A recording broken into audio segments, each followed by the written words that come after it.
Welcome back to Turning Hard Times to Good Times. I'm your host, Jay Taylor, and I'm really pleased to have with me once again an old friend, Jeff Deist, the president of the Mises Institute. And Jeff was previously with Ron Paul. He was the chief of staff for Congressman Ron Paul during the congressman's run for the presidency.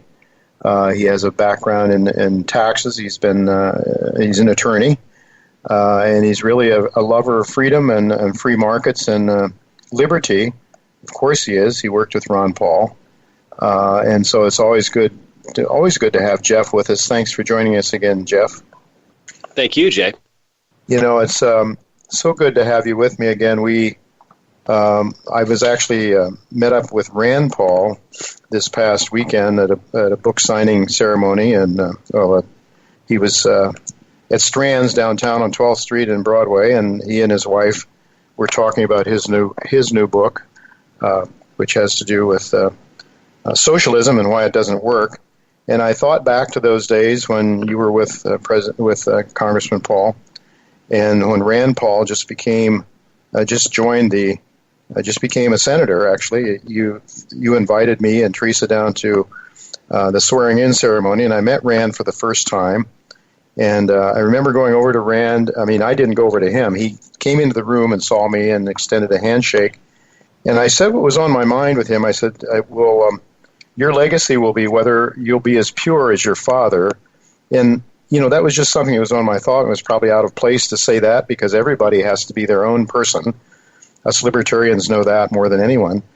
But it was something that I really felt strongly about, because if there was one politician that I have seen or known at all, or known of even, your ex-boss, Ron, was true to his convictions. I mean, almost to a fault, I would say, in some ways. So what are your thoughts now in terms of the movement that Ron tried to get started and actually did get started to a great extent? And you were part of that at the Mises Institute, of course, as well. How are things going? We hear so much about socialism, which among the young people seems to be going viral almost with AOC and the rest. But what are your thoughts in terms of the educational process that Ron Paul really tried to get underway and did to a great extent, I think? But how is it going? Because your Mises Institute is very much a part of that. So are you encouraged by what you're seeing, or the leftists drowning out your hope? Wow, that's a tough question.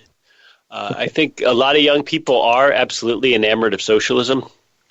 I understand it because we don't teach them much otherwise in school. They don't know a lot about history.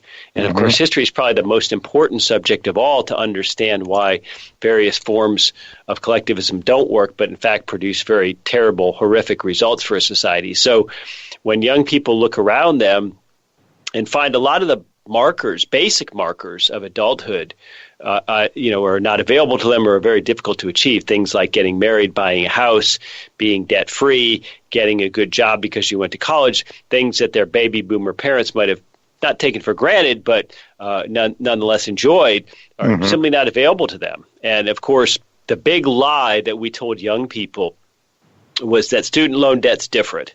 Yeah. You know, it's not like going out and using credit cards for fancy meals or buying a nice car that you shouldn't buy. You know, those are frivolities. But student loans are good debt because you're getting an education, and that'll pay for itself. And don't worry about that 40 or 50 grand you borrowed. You'll easily be able to pay it back because you'll be making so much more than if you were a mere high school graduate. Right. Of course, that's something that's caused a lot of pain and anguish for young people, and that's why many of them have turned to what at least sounds like a simplistic or appealing solution for somebody like your own AOC there in Queens. Yeah, not my own. This is why it happens. No, Jay doesn't live in the Queens, in the AOC part of Queens. He lives in the mobster part of Queens. But nonetheless, you can understand the appeal. People like simplistic slogans. They like scapegoats. They like easy answers to their problems, and politics purports to provide that. Yeah. Well, it sure does, and I'm thinking the fancy meals, it's not like, well, I don't know, a lot of young people went off to college, I think probably lived for their 4 years parting it up and not really caring too much about studying. After all, if you just get that piece of paper, Jeff, that's all you need. You don't need to know anything. You don't need to have learned anything. Just have that degree and then walk into some office somewhere and get a great high-paying job. I think that's the dream, isn't it? Isn't that what most people have believed? And it's not like I have to work hard to learn anything. I just get the piece of paper. Well, here's how good government is, Jay, at eliminating its competition. And by competition, I mean not only other governments or us moving away or something and stopping, preventing them from fleecing us for our taxes, but I'm talking about competition for hearts and minds. I mean, young people are questioning every institution in the world today, from marriage to home ownership to whether you're a guy or a girl to, college to church. Every institution is being challenged, but young people are running to the single worst institution on earth, the state, as their savior. They're making a religion out of politics and government. So the one institution that young people have faith in to provide them with health care and give them free college and give them a guaranteed income and an apartment and everything else is the government. So that's really something, and only an ahistorical people, I think, could come up with that. Well, yeah, I mean, it gets back to history. How is, what creates wealth? And Rand Paul did a wonderful job, I thought, he and his wife explaining how capitalism has provided so much wealth for so many people over the last century or so.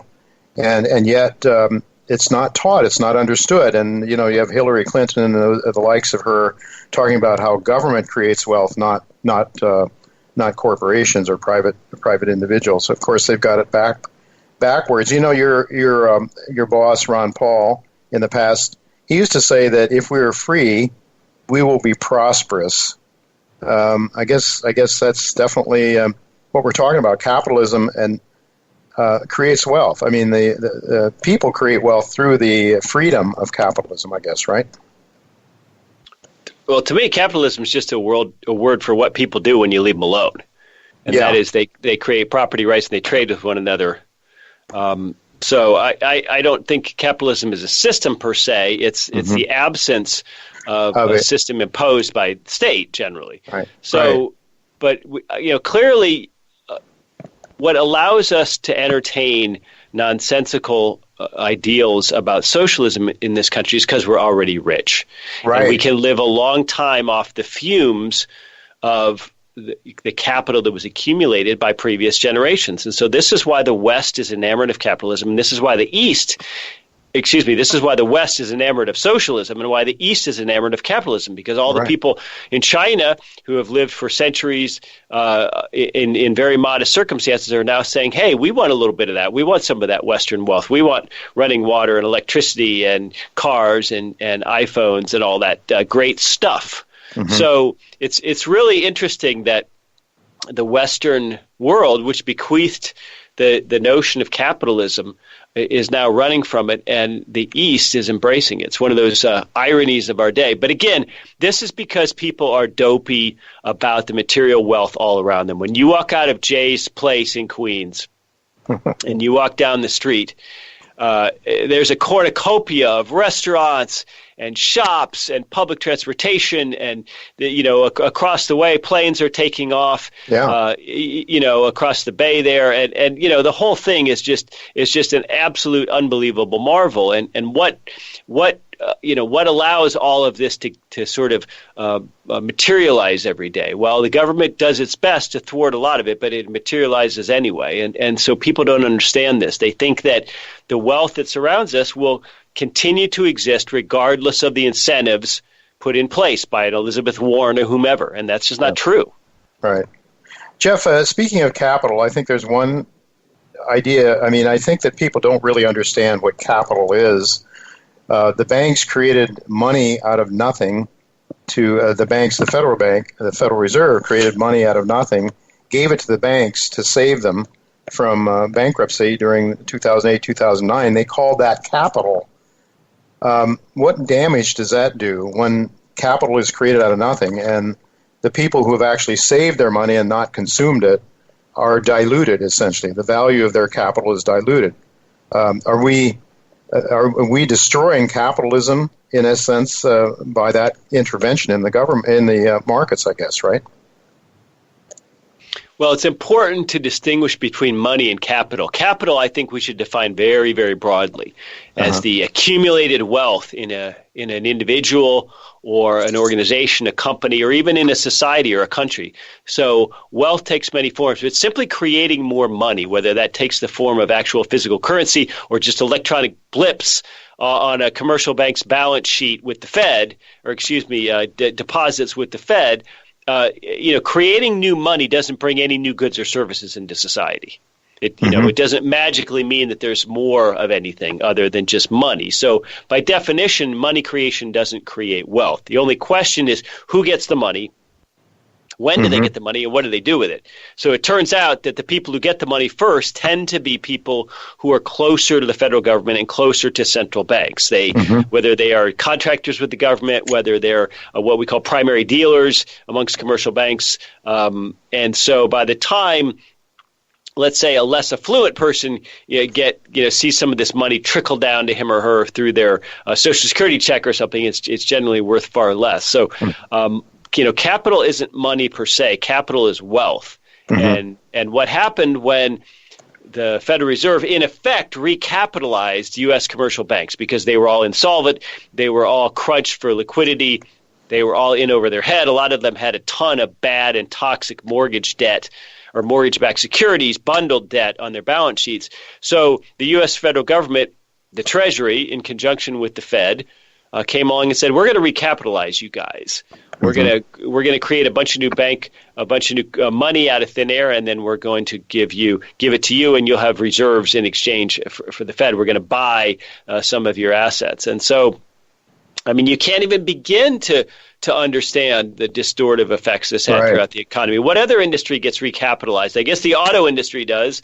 Is the tanning bed industry going to be recapitalized because we find out that gives you cancer? How about the blockbuster video industry? Should they get recapitalized? I mean, what's next? Yeah, right. No, it's very damaging, of course, and it gets back to the ignorance of people without the history, the understanding of history. Jeff, with just a couple of minutes left here, your boss, Ron Paul, when he ran for president, I noticed a lot of the things that Donald Trump espoused when he ran for president, especially on foreign policy, were similar to those ideas that Ron espoused. Certainly the nature of the two men are quite opposite. Ron is a gentleman. Donald Trump is, he is what he is. But in terms, do you see anything good that's come out of the Trump administration so far, as one who works so closely with Ron Paul? Well, Ron has fewer wives. I think we can put that to rest pretty quickly. And probably a lot less money. I think Ron is still on number one when it comes to wives.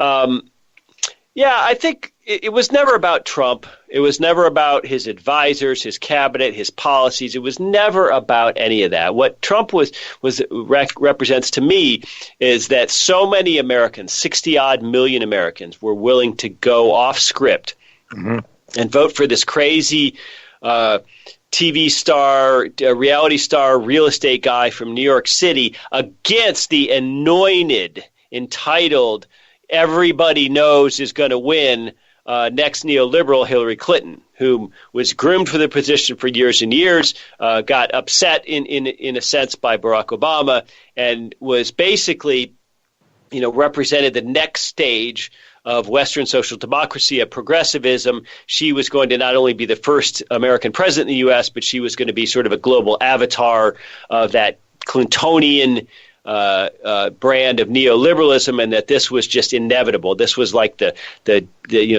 dawn follows dark, and the waves come in the shore, and this was just going to happen. And the fact that it didn't happen, that there was that much angst out there in America, that's the story. That what Donald Trump has done since, look, I can't keep up with this guy. I don't. It's not healthy for me to lead an overly political life where I follow every little day-to-day machination on what he said on the phone to the president of Ukraine or something. I don't think that's healthy. And they want us addled. They want us sort of bound up with all of this day-to-day intrigue, and I think it's our job to refuse it. But the story was never Trump or even what he was going to do. The story was that Hillary didn't win. That's the story. Yeah, right. Well, it is what it is. Jeff, I want to thank you so much for being with us. Folks, it's Mises.org, MISES.org. Go there to catch up with Jeff, his insights, and he has many great interviews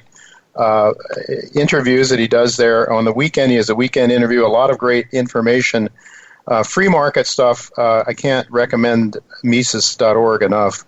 Go there and learn more from Jeff and the many people that he interviews. Thanks so much for being with us, Jeff, and we'll look to do it again sometime soon. Thank you, Jack.